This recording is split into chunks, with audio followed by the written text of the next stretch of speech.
Ini guci pemakaman yang dipesan pelanggan seharga 100.000 yuan. Tak disangka, keesokan harinya, pria bernama Ba yang baru bangun tidur dan melihat guci pemakaman itu dicat seperti ini oleh sang anak. Kamu lakukan apa? Mengapa aku percayamu? Sudah kubilang. Dia membuatku sial. Melukis di guci pemakaman? Apa yang kamu pikirkan? Katakanlah. 2 jam kemudian, guci itu harus dikremasi. Mereka mencoba segalanya untuk membersihkannya tetapi tetap tidak bisa membersihkannya. Melihat kerabat almarhum datang untuk menerima barang, tidak peduli betapa malunya dia, Ba tetap harus naik dan memberitahu mereka bahwa, "Kak, kita sama-sama punya putri." Melihat istrimu terisak-isak seperti ini, itu menyakitkan hati. Karena putriku ingin belasungkawa teman seumurannya, jadi lihatlah. Tolong lihat itu. Pihak kerabat melihat guci pemakaman dengan wajah bingung. Namun anehnya, keluarga tersebut tidak mengumpat seperti yang dibayangkan, sebaliknya mereka membungkuk kepada Ba. Ternyata pasangan muda ini selalu sibuk mencari uang. Hingga putri mereka sakit parah, barulah mereka menyadari bahwa berteman dengan anak mereka adalah hal yang terpenting. Putri kami. Dia sangat suka melukis. Tindakan Putri Ba tepat pada waktunya membantu pasangan ini menghilangkan sedikit rasa bersalah. Melihat pasangan itu berterima kasih kepada putrinya dan juga memberikannya sejumlah uang, Ba tiba-tiba menyadari bahwa dialah yang seharusnya merasa bersalah.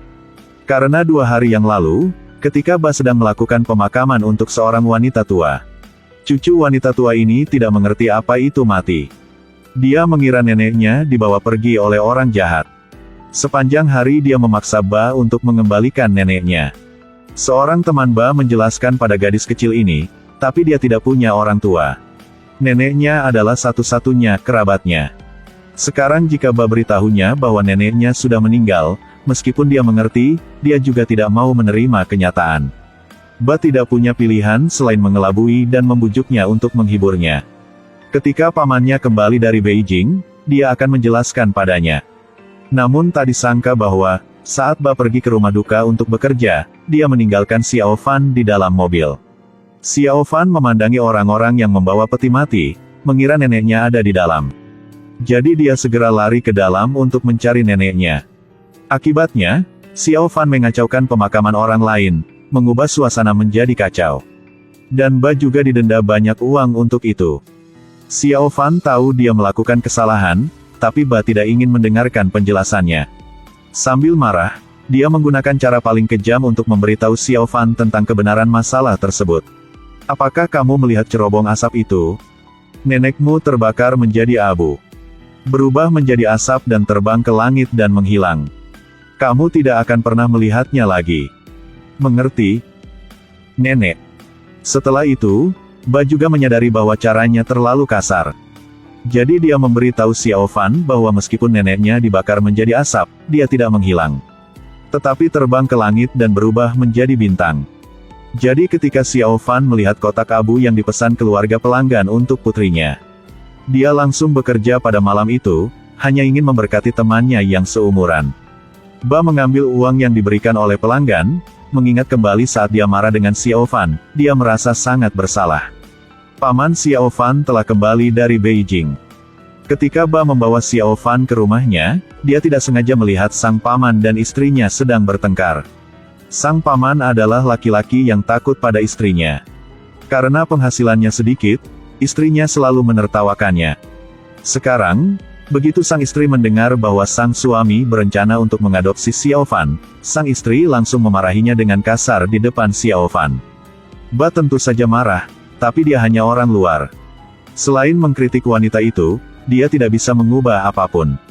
Sang paman menyadari Ba adalah orang yang baik jadi dia memintanya untuk mengadopsi Xiao Fan. Kamu ingin tinggal di sini? Atau pergi bersama mereka?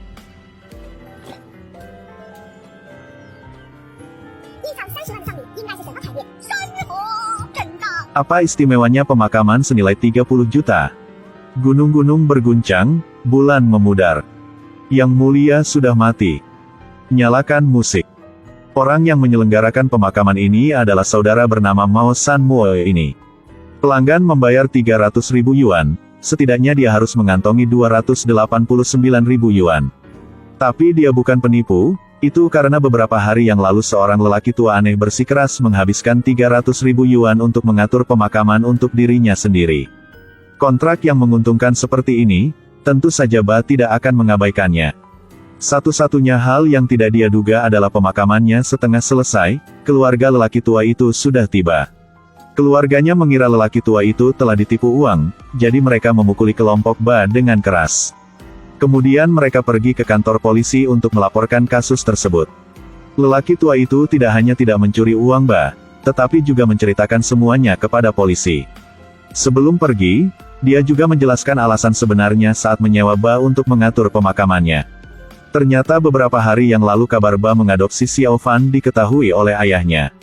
Tetapi ayahnya berpikir bahwa Ba tidak mampu merawatnya, tidak peduli apa yang Ba katakan, dia tidak akan setuju dengan ini. Akhirnya, sambil marah, Ba memamerkan di depan tetangganya bahwa dia akan mengandalkan kekuatannya sendiri untuk mendapatkan 300.000 yuan, membuktikan kemampuannya kepada ayahnya. Tie Fan tidak ingin Ba mendapat masalah, jadi dia pergi ke satu-satunya pasangan dansa neneknya ketika dia masih hidup untuk meminta bantuan. Dialah orang yang menyewa Ba untuk mengatur pemakamannya. Lelaki tua itu berkata uang bukanlah hal yang baik. Sejak dia menerima pembayaran kompensasi, anak-anaknya yang jarang dia lihat tiba-tiba kembali dan sangat berbakti kepadanya. Sebelum dia menerima kompensasi, nenek Xiao Fan adalah satu-satunya teman yang mendengarnya berbicara. Dia tahu sang nenek paling mengkhawatirkan Xiao Fan. Ketika mendengar Xiao Fan mengatakan bahwa masa depan mungkin dia akan tinggal di rumah Ba, dia memutuskan gunakan kompensasi itu untuk pemakamannya. Dia hanya berharap Ba akan lebih baik untuk Xiao Fan di masa depan. Ba mengajak Xiao Fan menemui pamannya untuk menyelesaikan prosedur sekolah untuk Tie Fan. Tetapi sang paman mengeluarkan sertifikat kematian dan mengatakan bahwa ibu Xiao Fan telah meninggal, siapa ayahnya tidak diketahui. Adikku sudah meninggal. Seharusnya aku membesarkan putrinya. Tapi aku menjalani kehidupan yang tidak berguna seperti ini. Keluarga ini tidak ada yang mendengarkanku. Cukuplah. Sebagai seorang laki-laki, jangan tangis seperti itu. Apapun yang kamu inginkan, katakan saja. Atau, kamu mengadopsi dia. Undang-undang adopsi menyatakan bahwa pria lajang yang belum menikah tidak cocok untuk adopsi. Jadi dia harus meminta temannya untuk melakukan prosedur adopsi, berhasil menyekolahkan Xiao Fan. Tidak lama kemudian, Xiao Fan membantu Ba memperbaiki hubungannya dengan ayahnya. Sang ayah juga mewariskan rahasia keluarga kepada Ba. Tidak tahu apakah itu takdir atau tidak, lelaki tua itu baru saja selesai mengajari putranya, dia langsung jatuh. Ba menyayangi ayahnya dan ingin berbicara dengannya. Tetapi pada saat itulah guru sekolah dasar menelepon dan mengatakan bahwa Xiao Fan menyebabkan masalah. Ba harus lari ke sekolah dulu. Akhirnya, dia pun benar-benar taruh suatu pada hatinya. Anak laki-laki itu mengangkat mangkuk di tangannya ke atas kepalanya dan berteriak pada ibu yang duduk di bawah. Ibu, meninggal dengan damai. Aduh. Semuanya diajarkan oleh gadis kecil ini. Tapi bagaimanapun, keduanya adalah teman sekelas, mengapa Xiao Fan melakukan itu? Ternyata keluarga bocah itu membuka perusahaan pernikahan. Dan keluarga Xiao Fan berada tepat di sebelahnya. Melayani upacara pemakaman. Ibu anak laki-laki itu berpikir bahwa orang yang melakukan pelayanan itu sangat tidak beruntung. Dan seperti banyak orang, dia berpikir bahwa orang yang melakukan pekerjaan ini buta budaya dan ditolak secara sosial. Jadi selama dia kalah dalam permainan mahjong, dia akan membawa putranya ke rumah Ba untuk menimbulkan masalah. Mari kita baca puisi Tang. Gunung-gunung menutupi matahari terbenam. Saat menuju ke laut, sungai kuning mengalir. Lebih keras. Ba dipanggil ke sekolah oleh sang guru. Pertama, sang guru mengkritik Ba karena tidak menghadiri pertemuan orang tua. Lalu mengambil gambar yang digambar Xiao Fan. Karangan bunga dan guci pemakaman. Gambar ini terlihat menakutkan. Jadi saya bertanya kepada gadis kecil itu apa pekerjaan orang tuanya. Gadis kecil itu menjawab bahwa orang tuanya menanam bintang.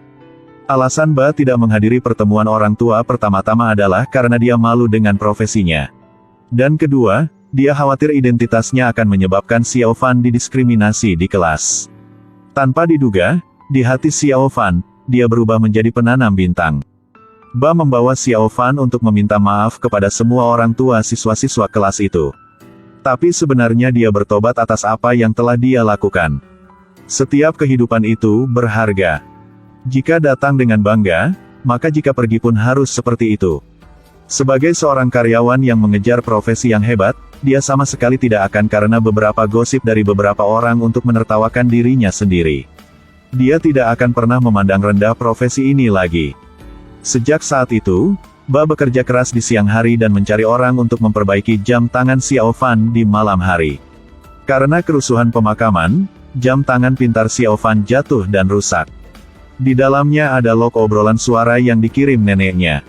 Itu hal terpenting bagi Xiao Fan. Ba tidak banyak bersosialisasi, jadi dia harus menelepon satu persatu untuk meminta bantuan.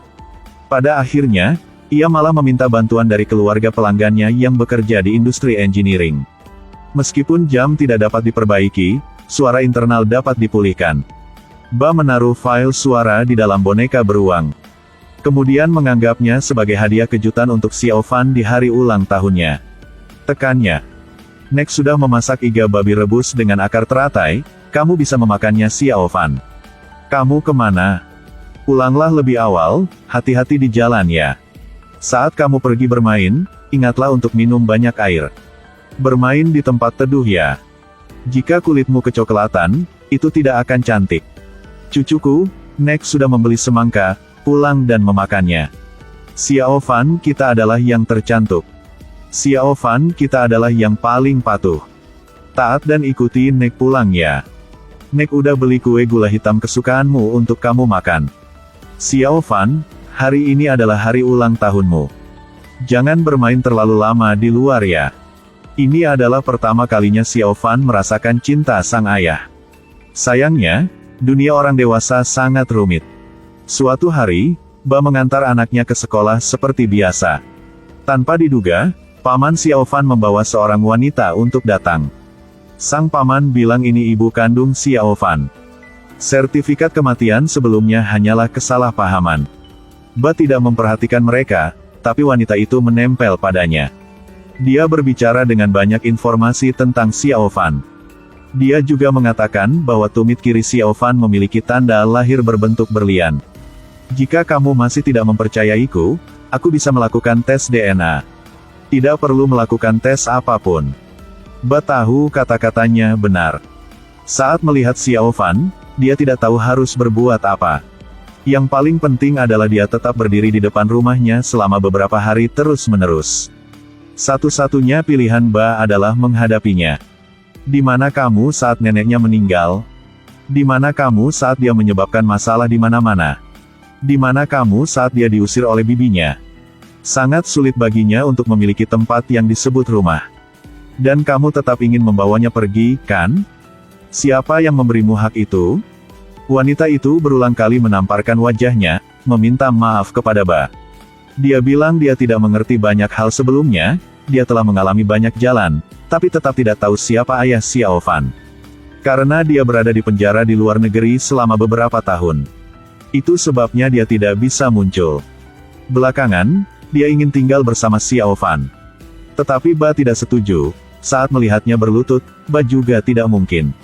Pada akhirnya, wanita itu memberinya waktu 3 hari untuk memikirkannya. Waktu ini, Ba masih menghadiri pertemuan orang tua untuk Xiao Fan seperti biasa.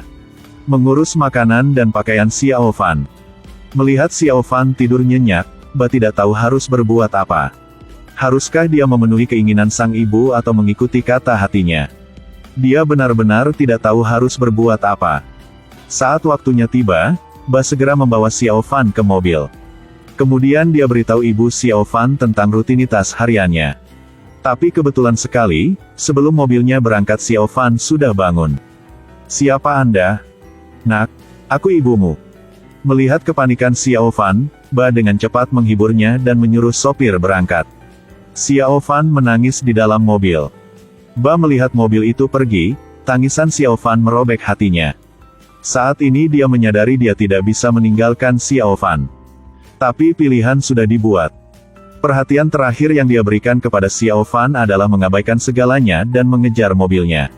Dia melakukannya agar Xiao Fan mengerti bahwa bukan karena dia ingin meninggalkannya, hanya karena di dunia orang dewasa, ada banyak hal yang tidak mungkin. Keesokan harinya, Ba berbaring di tempat tidur dan mendengarkan keluhan temannya.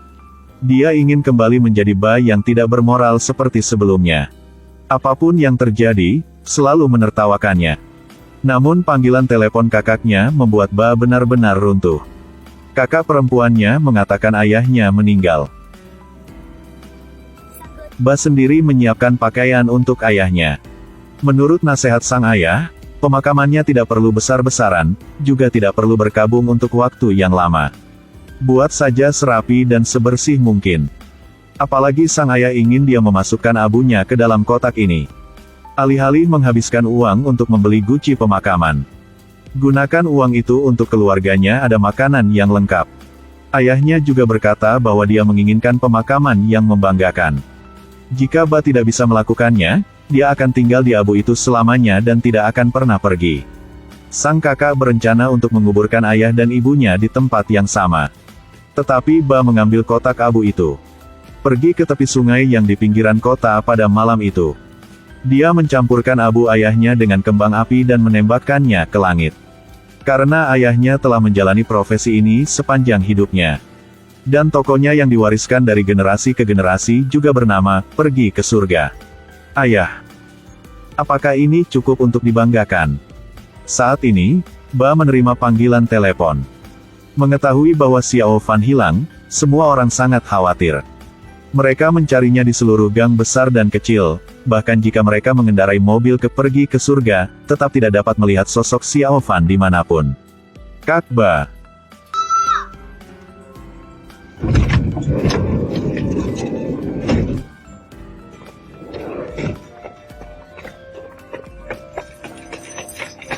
Kemana kamu pergi? Ayah bertanya padamu kemana kamu pergi. Kenapa kamu berkeliaran di malam hari seperti ini? Bagaimana jika kamu diculik oleh orang jahat? Bagaimana jika kamu tersesat? Rumah saya berada di Pergi ke Surga, No.